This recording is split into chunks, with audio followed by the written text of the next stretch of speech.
السلام عليكم ورحمة الله وبركاته. ازيكم يا حبايب قلبي؟ عاملين ايه؟ يا رب تكونوا بخير. معاكم النهارده فاطمة من قناة فاطمة تيمو. لو عجبكم الفيديو بتاع النهارده متنسوش اللايك والاشتراك في القناة وفعلوا الجرس عشان يوصلكوا اي فيديو جديد انا بنزله يا حبايب قلبي.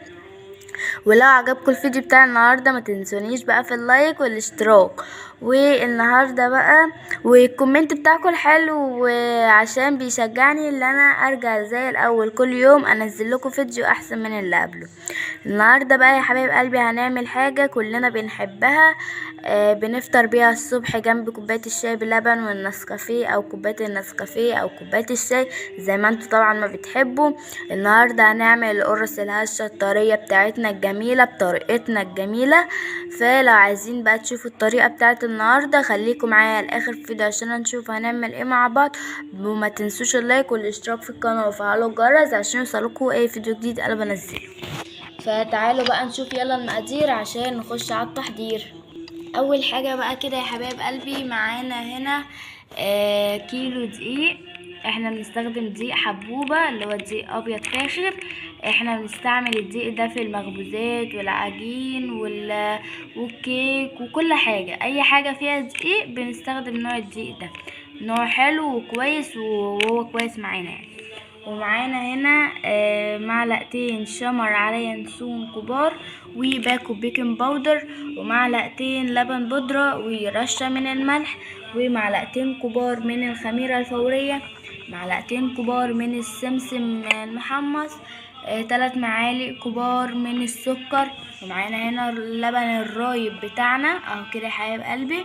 ومعانا هنا السمنة، سمنة على قشطة على زيت مسيحينهم كده مع بعض اهم كده يا حبايب قلبي زي ما انتم ما شايفين. وهي دي المقادير بتاعه النهارده، فخليكم بقى معايا لاخر الفيديو عشان هنشوف هنعمل ايه مع بعض. واستنوا بقى عشان هنشوف هنعمل ايه. اول حاجه بقى هنا كده يا حبايب قلبي هنعملها معانا نص كوبايه ميه كده يا حبايب قلبي عشان هنعمل خميره بتاعه القرص. طبعا هي ميه ولا ساقعه ولا سخنه، هي دافيه.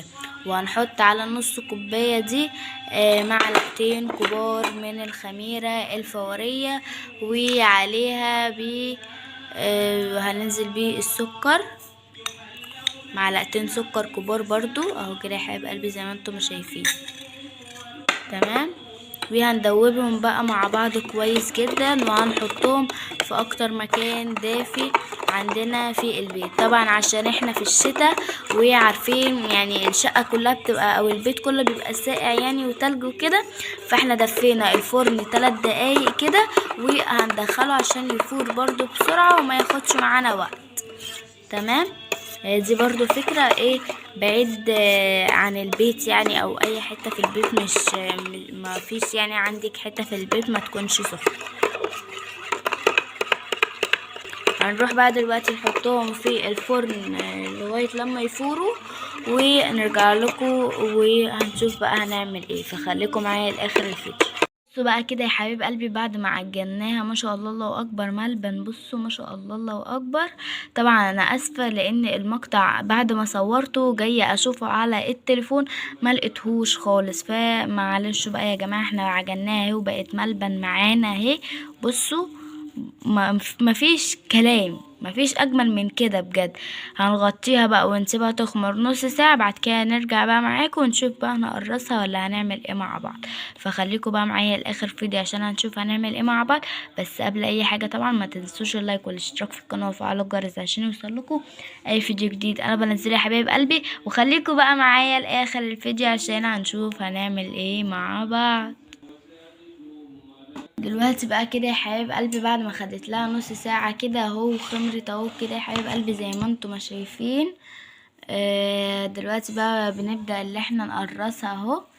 دلوقتي اهو كده يا حبايب قلبي زي ما انتم ما شايفين هنقرص بقى ونعمل كمية في الصواني ونرجع لكم تاني، لان احنا مش عارفة اصور لكم يعني احنا بنعمله كده لان الصينية بقى جنبينا. وبصوا ما شاء الله اهي دي كده بعد ما اول واحدة عملناها، وهنبططها بقى ونسيبها برضو بعد ايه ما تخمر. تمام.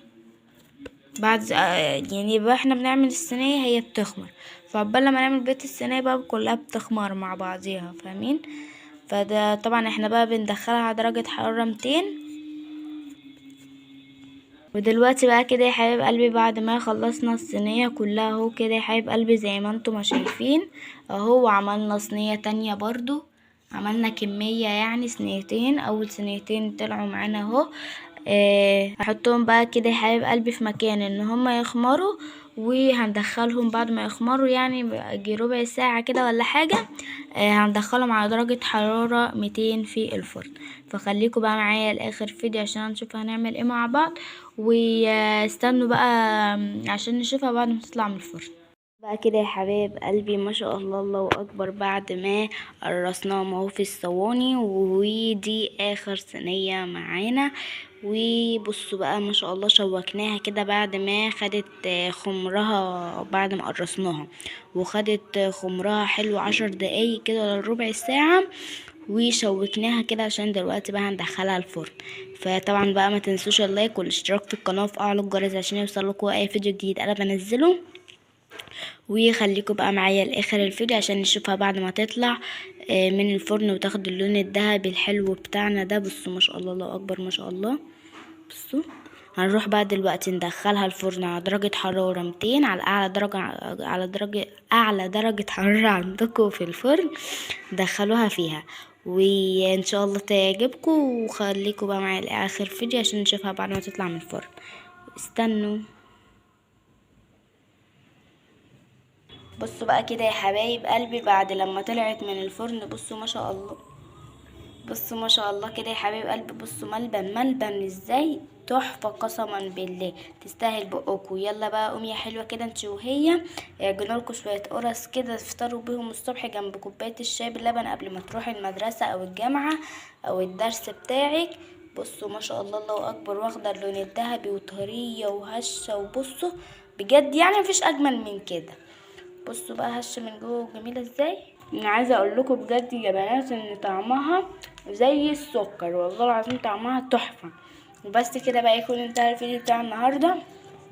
ولو عجبكم الفيديو بتاع النهارده ما تنسوش بقى اللايك والاشتراك في القناه وفعلوا الجرس عشان يوصلكم فيديو جديد انا بنزله يا بنات. والكومنت الحلو اللي بيشجعني اللي انا ارجع زي الاول كل يوم فيديو احسن من اللي قبليه. وبس كده باي باي.